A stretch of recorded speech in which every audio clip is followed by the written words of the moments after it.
of one race, the human race, is an idea whose time has come.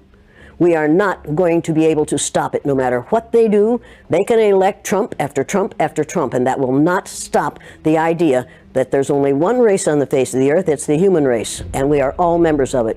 You and I are cousins. Now, if you don't like being my cousin, that's too bad for you. But we are all in the same family. We are members of the family of man. Columbus didn't discover America. You can't discover a place where people are already living. But we celebrate that every October. It's a lie. We need to get over. We need to stop telling the myths and start telling the truth. We'll say, I'm not racist. I'm not a racist. Why, some of my best friends are black. Right. Yeah, and then you say, name one. Or this one, I don't see color.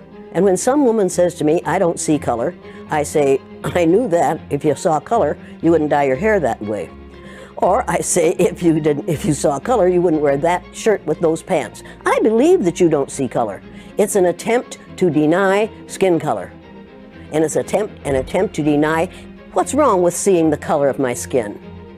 Is it all right for you to see me kind of pink? That's okay for me. I don't mind.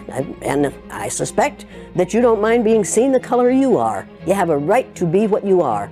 And until people in this country and people in this world get it into their heads that the first modern human beings that evolved on this earth were black women. They evolved in sub-Saharan Africa about 280,000 years ago, and every human being on the face of the earth today has the memory of those black women's genetic structure in their genes.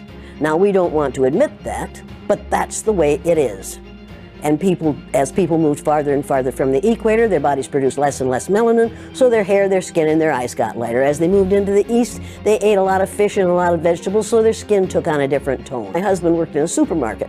He was the head of the produce department, and they had lots of oranges that they couldn't sell, so he'd bring them home, and I was feeding my kids orange juice like you never saw in your life. They began to have an orange cast to their skin. I thought they had a liver problem. So I took him to the doctor, and she said, what are you feeding these kids? I said, well, lots of orange juice. She said, stop it if you want them to stop being orange. Now, if you think that skin color isn't anything other than the body's natural reaction to the natural environment, get over it. I'm an educator. The word educator comes from the root duc dus, which means lead, the prefix e, which means out, the suffix ate, which means the act of, and the suffix or, which means one who does. An educator is one who is engaged in the act of leading people out of ignorance.